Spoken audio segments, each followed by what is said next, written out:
She laughed when she said it, not the nervous kind of laugh, the kind people make when they think they're untouchable. I was standing there in oil-stained gloves, surrounded by million-dollar suits, when the female CEO leaned back in her chair, looked straight at me and said, "Fix this engine, and I'll marry you." The room erupted. Executives laughed. Engineers smirked. Cameras kept rolling. To her, it was just a black mechanic, temporary, replaceable, invisible. What she didn't know was this. That engine had already told me exactly what was wrong with it. In the moment she turned humiliation into a joke, she unknowingly turned a routine failure into the worst decision of her career. Because when people with power confuse silence for weakness, they never see what's coming next. And by the time that engine started breathing again, nothing in that room belonged to her anymore. People think humiliation is loud. They imagine shouting, insults, chaos. But real humiliation is quieter than that. It's a room full of powerful people deciding you don't belong there. It's eyes looking through you, not at you. It's a laugh that isn't meant to be funny. That day, I wasn't introduced by my name. I was introduced by my job, the mechanic, in a company worth more money than most families will see in a lifetime.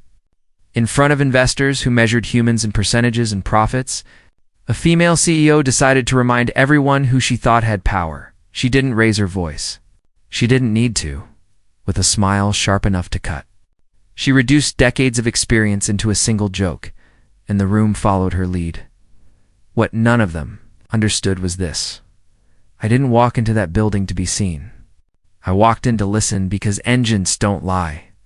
And egos always do, by the time that room stopped laughing. Everything they thought they controlled was already slipping out of their hands. The company didn't feel like a workplace. It felt like a museum built to worship money.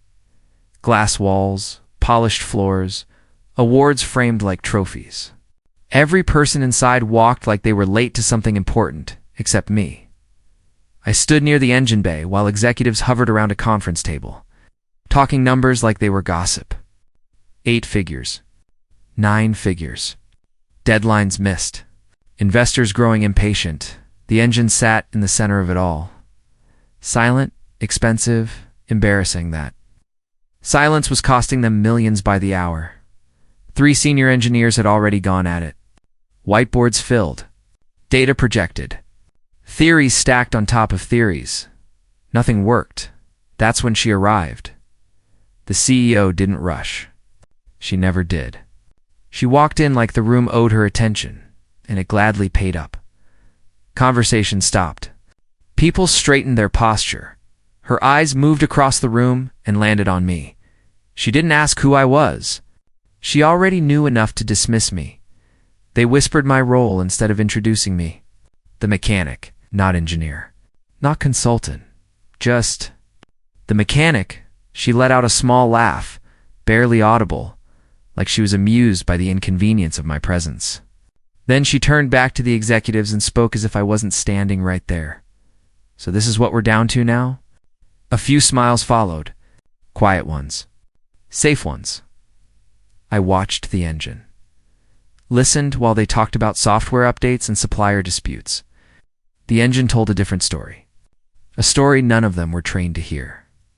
She stepped closer, heels clicking against steel flooring, and finally addressed me directly. You fix engines for a living, right? Not a question. A reminder. Before I could answer, she glanced at the stalled machine, then back at me. Ow. That same tight smile returning to her face. Well, if you can fix this one, she said, voice light, playful, cruel in its calm, I might have to marry you. Laughter broke out again, not loud, but loud enough, and that's when I understood. Something very clearly. This wasn't about fixing an engine. This was about reminding everyone in that room who they believed had value. And who didn't. I stayed silent because people like her mistake silence for stupidity. And engines, they reward patience. The laughter faded, but the tension didn't. It settled into the room like dust you couldn't wipe away. Meetings resumed as if nothing had happened. Numbers went back on the screen. Deadlines were repeated. Voices lowered, but every few seconds, someone glanced at me. Not with curiosity, with doubt. One of the engineers leaned toward another and whispered something, not even trying to hide it. I didn't need to hear the words to understand the message. Why is he still here?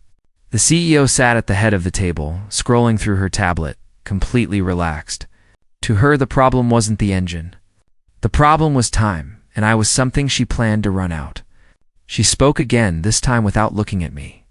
How long before we tell the investors we missed the deadline again? An executive cleared his throat. If the engine isn't stabilized by tonight, we lose the deal. $80 million, hanging on a piece of silence and steel. She nodded slowly, then finally looked up at me. You hear that? She said. Tonight. No sarcasm this time. No joke. Just pressure. She stood up, walked past me, and whispered something under her breath as she did. Don't get in the way. It's when it hit me. They didn't bring me in to solve anything. They brought me in as a formality, a checkbox. If the deal collapsed, they'd say they tried everything, even the mechanic. I looked around the room.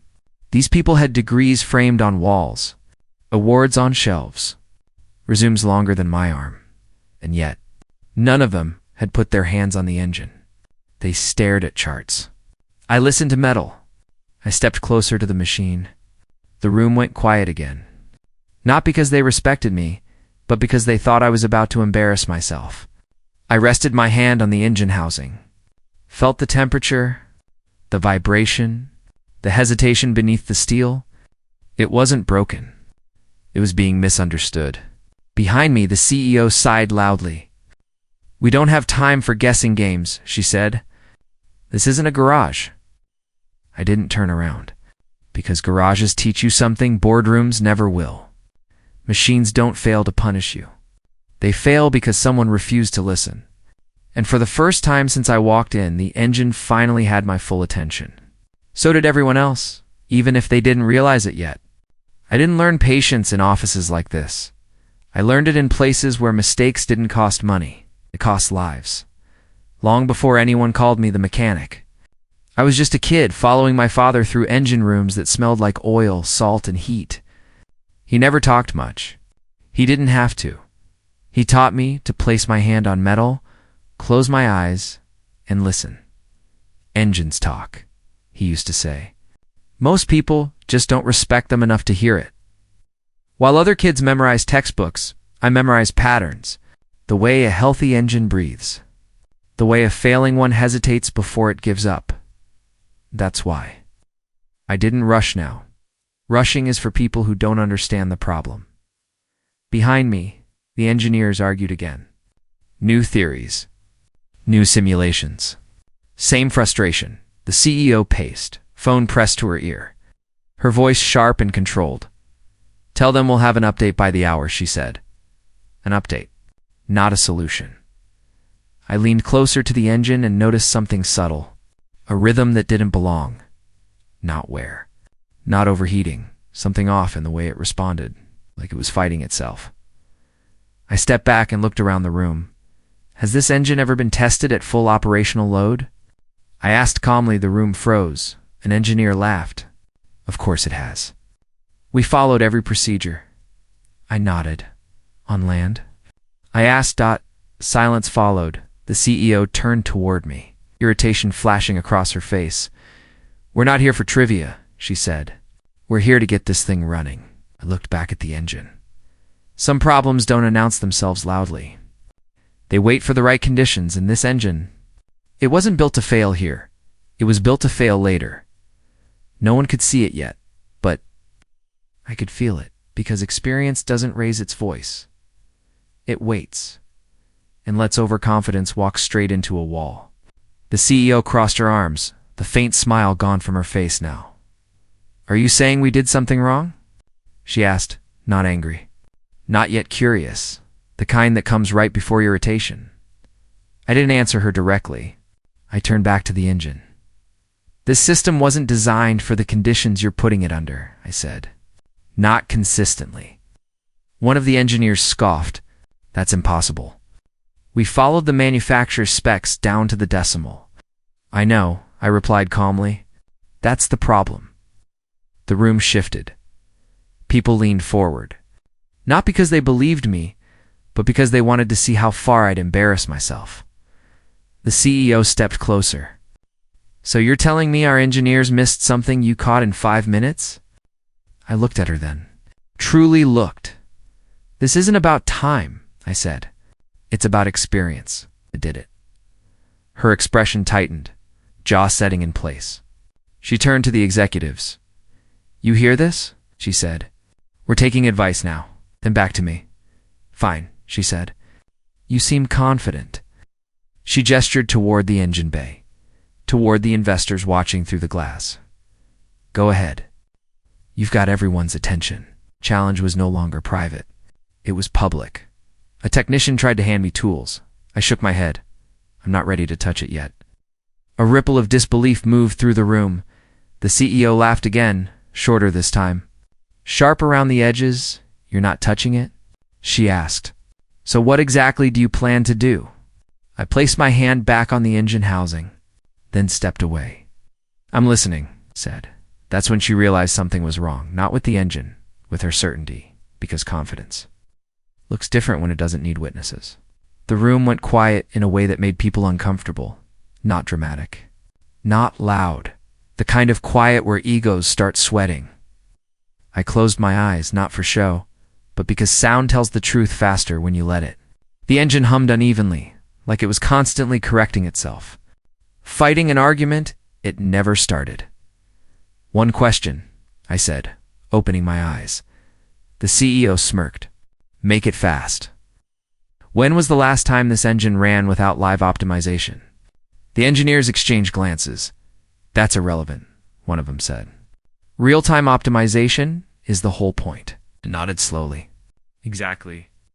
I walked to the control panel and tapped the log history. You've got thousands of microcorrections per second, I said. It's not adapting. It's panicking. One investor leaned forward. What do you mean by panicking? It's overcorrecting, I replied. Like a driver who keeps jerking the wheel because the road feels unfamiliar. The CEO crossed her arms tighter. And your solution? I want to disable optimization, I said. Just for 90 seconds. That's when the air snapped. Absolutely not, she said immediately. You'll fry it. You'll finally hear it breathe, engineers protested. Fast, nervous, defensive, that violates protocol. I could void warranties. That's reckless. I didn't argue. I just turned to the investors. You flew here to see innovation, I said. Or did you come to watch fear pretend to be precision? Dead silence.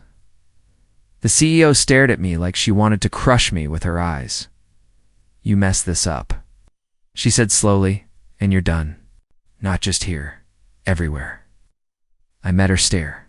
I've been done my whole life, I said. This won't be new, she hesitated. That hesitation, that tiny pause told everyone watching that she wasn't in control anymore. Finally, she waved her hand. 90 seconds, she snapped. That's it. I turned to the panel, heart steady. Hand sure, and with one switch, the system went silent. No warnings. No alarms, just raw machinery. Finally speaking without interruption, the engine's pitch changed. Instantly lower, smoother, honest. One of the engineers whispered, That's not possible. I smiled just slightly. Now, I said, we're having a real conversation. The room leaned in, even the people pretending not to care. I pointed at the vibration graph now crawling across the monitor. See that dip? I asked calmly. That's where you thought the problem was? The lead engineer frowned. That's thermal drift. No, I said. That's measurement drift. I zoomed into the data stream and overlaid a second graph. Your engine was built overseas, I continued, voice steady.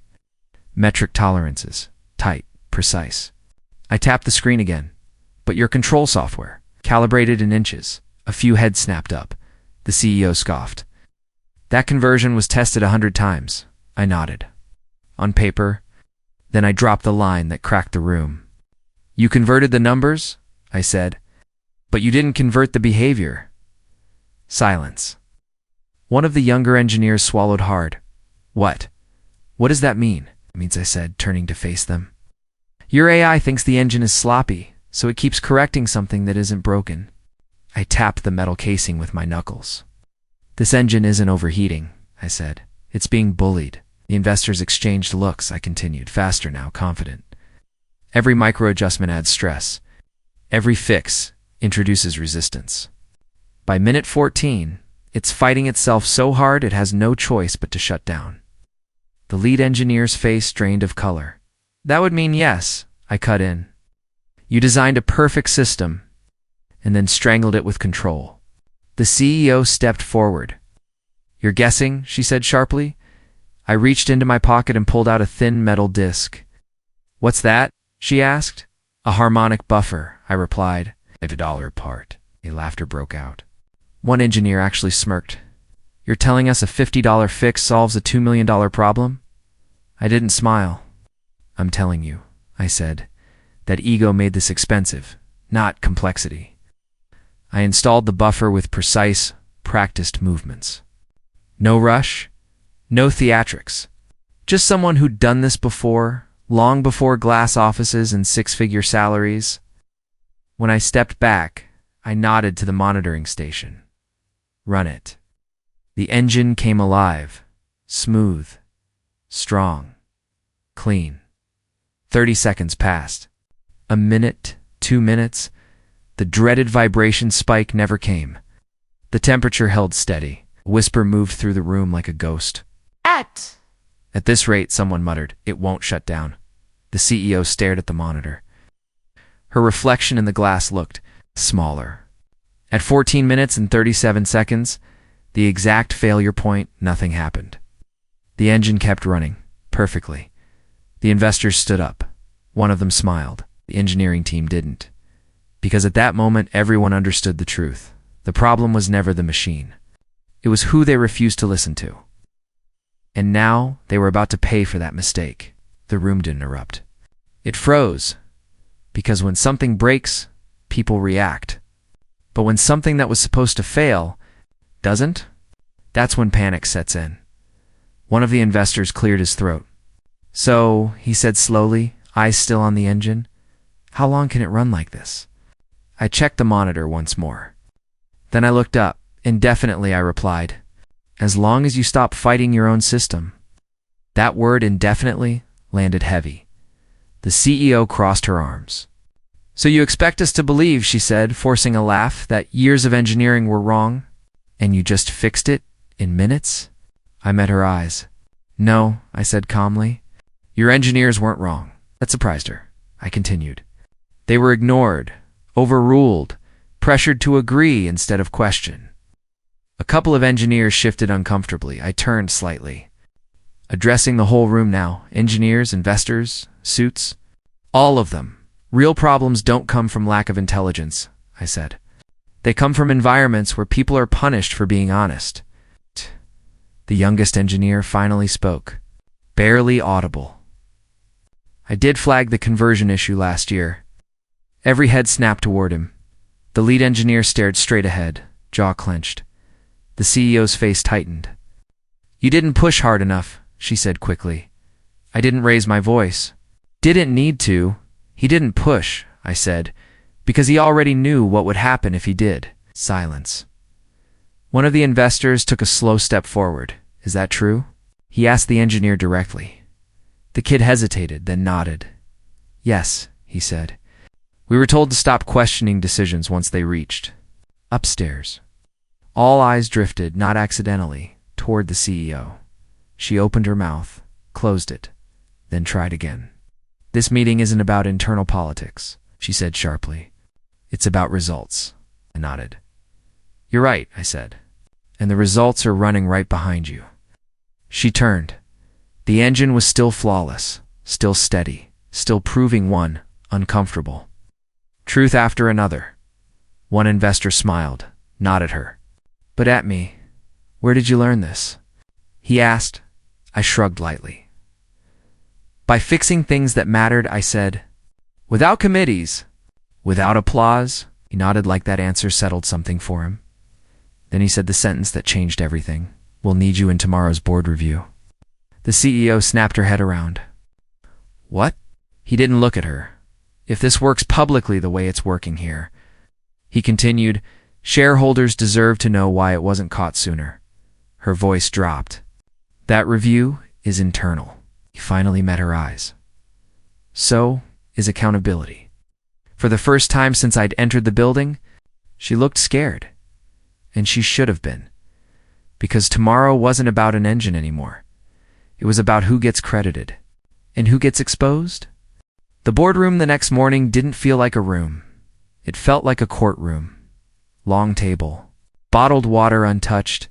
Everyone sitting straight, like posture alone could save them. I took a seat near the end, not by choice, just by habit. When you spend your life fixing things, you don't rush the spotlight. The CEO walked in last, still confident on the surface. But her steps were tighter now. Measured the lead investor nodded at me. First, not her. That told me everything. Screens lit up. Charts appeared. Loss projections from the failed engine rolled past in ugly red numbers. Then the same system. After the correction, green quiet murmurs swept the table. The CTO cleared his throat. This adjustment, he said carefully, was developed overnight by our external consultant. He gestured toward me, no title. No exaggeration, just truth. The CEO leaned forward. This is being misrepresented, she said. Our team had already identified similar solutions. I didn't interrupt. One of the board members looked up. Then why wasn't it implemented? Silence. She smiled tightly. Execution requires risk management. I spoke then. Soft, clear. So does leadership. Every pen stopped moving. I continued, the problem wasn't the engine. It wasn't even the design. I tapped the table once. It was ego. That word hit harder than any insult. The youngest engineer from yesterday sat along the wall, hands folded, nervous. I pointed gently in his direction. He flagged this early. With documented notes, I turned back to the board. He was ignored. The CEO laughed once, short and sharp. Are we really letting a mechanic evaluate executive decisions now? No anger in her voice, just desperation masked as sarcasm. The investor who'd invited me leaned back. Are we really letting executives ignore data now? He asked calmly. Her smile vanished. The room shifted. Questions came fast after that. Who approved the override? Why weren't test results escalated? How often were engineers discouraged from pushing back? Each answer built the same picture. A culture where being right mattered less than being agreeable. Finally, Chairman folded his hands. Thank you, he said to me. Please wait outside. Stood. No argument. No curiosity, just confidence. The door closed behind me. Inside the room, voices rose. Not shouting worse, measured disappointment. 10 minutes passed. Then 20. When the door finally opened, the chairman's face had changed, not angry, resolved. Sir, he said, extending his hand. We'd like to discuss a longer-term role. I shook it once, then he added quietly, and effective immediately. Leadership restructuring will be announced. Down the table, the CEO sat frozen. No phone. No notes, just staring at the table like it had. The traitor. She didn't look at me when I walked past. She didn't need to. Power hadn't been taken from her. It had simply moved on. By afternoon, the news had escaped the building. It always does. Internal memo. Then a leak. Then headlines dressed up as sources close to the matter. Leadership restructure. Strategic realignment. Temporary transition period. Corporate language for one simple thing. Someone fell. I didn't celebrate. I went back to the garage. Same concrete floor. Same oil stains. Same tools hanging where I'd left them. The young engineer found me there that evening. He stood awkwardly. Like he wasn't sure I was still allowed to be spoken to. They offered you the role, didn't they? He asked carefully. I smiled. They offered me a version of it. He laughed, nervous. She won't talk to anyone, he said. Cleared her office already. I nodded. Power never leaves loudly. It packs in silence. Over the next few days, everything shifted, but slowly, politely. Emails got friendlier. Meetings suddenly included people who used to be ignored. Engineers started speaking. Ideas that had been buried for years resurfaced, like they'd just been discovered. Funny how that works? I sat in on strategy calls, but stayed quiet. Let them adjust. Let them feel the weight of listening. Then came the call. Private number, her voice on the other. End was steadier than I expected. I underestimated you, she said. Not an apology. An observation. I thought I was testing confidence, she continued. I didn't realize I was showing mine. I let the silence answer for me. They're offering me a severance package, she said finally. Generous, quiet. I nodded even though she couldn't see it. That's how they clean their messes. She hesitated. Was it personal? I answered honestly. No, I said. It was structural. Another pause. She exhaled. I keep thinking about what I said. I didn't ask which part. You're going to do well, she added. They listened to you, I corrected her gently. They listen to each other now. When the call ended, I sat for a while. No victory rush. No bitterness, just clarity. The system hadn't rewarded revenge. It had corrected imbalance that night. The board's offer came through officially. Not CEO, not president, something better. Authority without ego, influence without spotlight. That's when I made my decision. I didn't take the title. That was the first shock. The board expected ambition, a nameplate, corner office, a public win. What they didn't expect was restraint. I asked for something quieter, decision authority across projects. Control over hiring. A direct line to the board, no filters, no middle layers, no speeches. No press release, just leverage. They agreed faster than I thought they would, because corporations don't respond to pride. They respond to stability. Within weeks, the culture changed, not dramatically, but permanently. Meetings became about solutions, not dominance. Younger engineers stopped bracing before speaking. Credit stopped flowing upward by default. The garage stayed open late now by choice, not pressure. Ideas lived there again. One evening, I stood alone by the engine that started it all. Cleaned, rebuilt, running smooth. It wasn't special anymore, and that's the point. Power isn't proven by humiliation. It's proven by what no longer happens when you're in the room. Months later, I ran into her name in an industry article. New firm. Consulting role? Quiet reset, no villains. No heroes, just consequences aligning with behavior. I still wear the same work jacket some days. Still get my hands dirty, because respect doesn't come from where you sit. It comes from how the system behaves after you touch it, and every time that engine turns over clean, no misfires, no noise. I remember something important. I didn't win by becoming louder. I didn't win by becoming cruel. I won by staying exactly who I was, and letting the structure bend around truth. That's how real power closes the loop.